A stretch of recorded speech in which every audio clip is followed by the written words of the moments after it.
নমস্কার বন্ধুরা, মমস টাচে আপনাদের সবাইকে স্বাগত জানাই।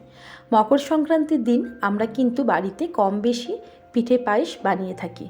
আজকে আমি একটা মুগ পুলির রেসিপি খুব সহজ পদ্ধতিতে শেয়ার করছি। আমার সাথে থাকুন আর দেখতে থাকুন আমার ভিডিওটি।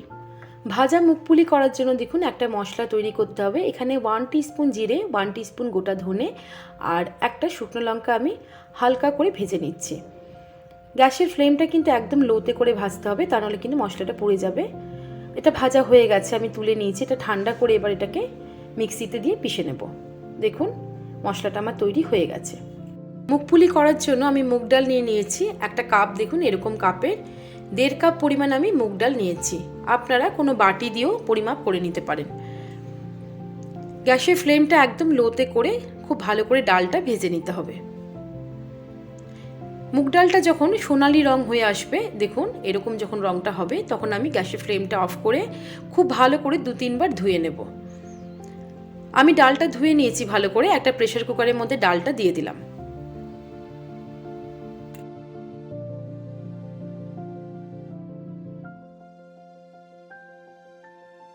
এর মধ্যে জল দিচ্ছি 2.5 কাপ পরিমাণ। 1.5 কাপ মুগ ডাল নিয়েছি, জল দিলাম 2.5 কাপ।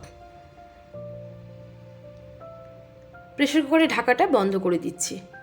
দিয়ে আমি এটা গ্যাসে বসিয়ে দেবো। হাই ফ্লেমে আমি 3টে হুইসেল দেব। যতক্ষণ প্রেসার কুকারটা ঠান্ডা হচ্ছে ততক্ষণ আমি একটা পুর তৈরি করে নিচ্ছি মুগ পুলি বানানোর জন্য। একটা গোটা নারকেল কুড়িয়ে নিয়েছি। এর মধ্যে দেব 250 গ্রাম পরিমাণ গুড়। এখানে আমি পাটালি গুড় বা নলেন গুড় নিয়েছি, আপনারা চাইলে আখের গুঁড়ো ব্যবহার করতে পারেন।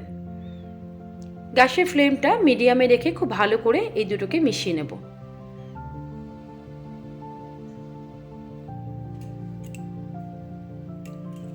দেখুন গুড়টা গলে এসছে। যখন ভালোভাবে গুড় আর নারকেলটা মিশে যাবে, এর মধ্যে দিচ্ছি 1/2 টিস্পুনের মতো এলাচ গুঁড়ো আর দিচ্ছি 1/3 কাপ মিল্ক পাউডার। এবার সবগুলো একসাথে খুব ভালো করে মিশিয়ে নিচ্ছি।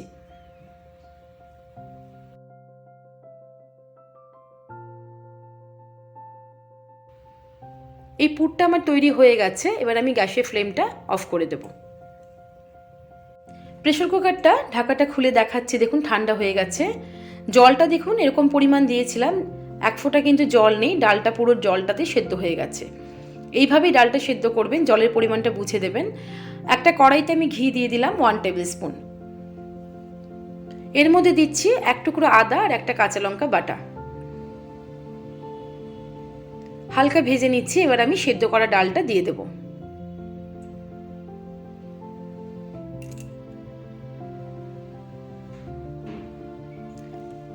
গ্যাসের ফ্লেমটা মিডিয়ামে রেখে রান্নাটা করছি। দেখুন ডালটা খুব ভালো করে আমি কড়াইয়ের মধ্যে দিয়ে মিশিয়ে নিচ্ছি। খুব অল্প পরিমাণে গরম জল দিতে হবে এই সময়। এবার দেখুন এইভাবে মিশিয়ে নিচ্ছি। ডালের সাথে জলটাকে দিয়ে খুব ভালো করে কড়াইয়ের মধ্যে মিশিয়ে নিতে হবে। এর মধ্যে দিচ্ছি নুন পরিমাণ মতো। 1 টেবিল স্পুনের মতো নুন দিলাম আর 1 টেবিল স্পুনের মতো চিনি দিচ্ছি। দিয়ে খুব ভালো করে সবগুলোকে একসাথে মিশিয়ে নিলাম। যে ভাজা মশলাটা করে রেখেছিলাম আগে, সেই ভাজা মশলাটা দিয়ে দিলাম। এখন সবগুলোকে খুব ভালো করে মিশিয়ে নিচ্ছি।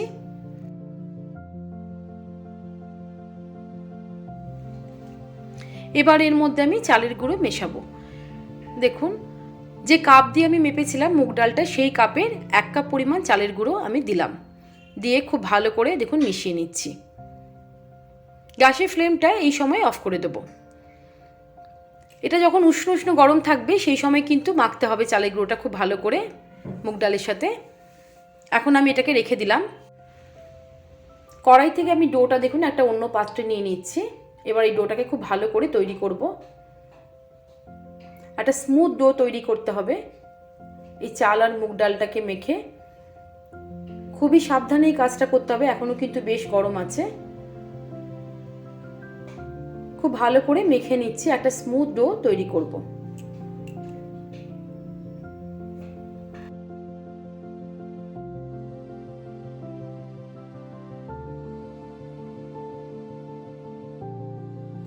ডোটা তৈরি হয়ে গেছে। একটা ভেজা কিচেন টাওয়াল দিয়ে আমি ডোটাকে জড়িয়ে রাখবো।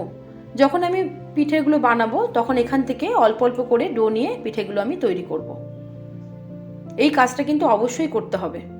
দেখুন এবার আমি পিঠেগুলো বানাচ্ছি। এখান থেকে অল্প অল্প করে আমি ডো নিয়ে নেব। আর এই যে বেঁচে রইল ডোটা, সেটা কিন্তু ভালো করে আবার ঢাকা দিয়ে রাখতে হবে যেন ভেতরে বাতাস না ঢোকে। খুব ভালো করে দেখুন এবার এটাকে মেখে নিচ্ছি। আরেকবার মেখে নিলাম। এখান থেকে ছোট ছোট করে লেচি কেটে নিয়ে আমি মুখপুলিগুলো তৈরি করে নেব।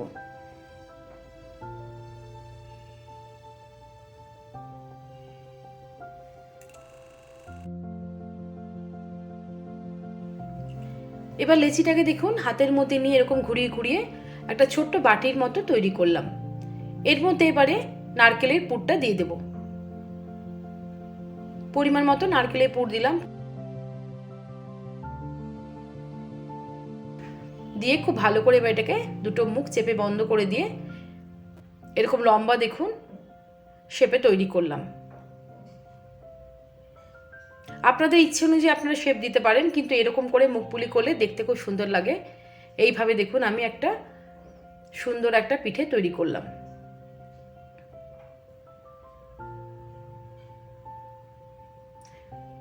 চালের দেখুন যে একটা ডোটার মধ্যে কিন্তু কোনো যেন ফাটল না ধরে, তা নাহলে কিন্তু তেলে দেওয়ার সময় এটা ফেটে যাবে। দেখুন এইভাবে তৈরি করে নেবেন। আর যদি প্রয়োজন হয় তাহলে এরকম চালের গুঁড়ো হাতে একটু মাখিয়ে নেবেন। আরেকটা আমি তৈরি করে দেখাচ্ছি। দেখুন লেচি নিয়ে নিলাম,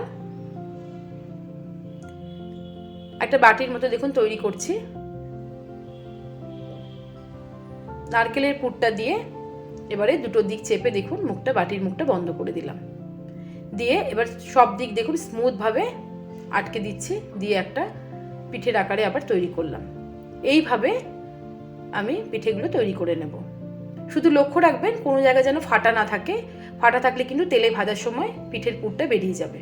এই যে দুটো মুখপুলি বানানো দেখালাম, এইভাবে আমি সব মুখপুলিগুলো বানিয়ে নিয়েছি।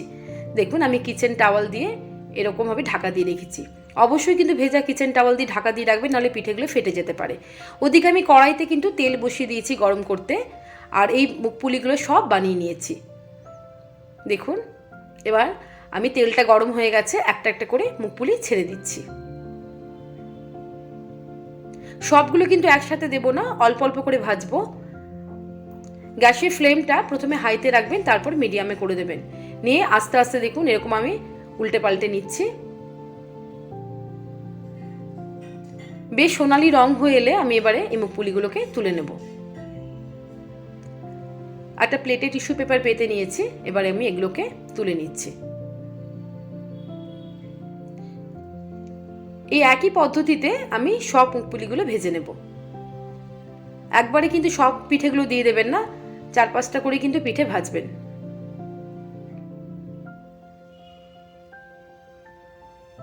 এইভাবে আমি সব মুখপুলিগুলো ভেজে নিলাম।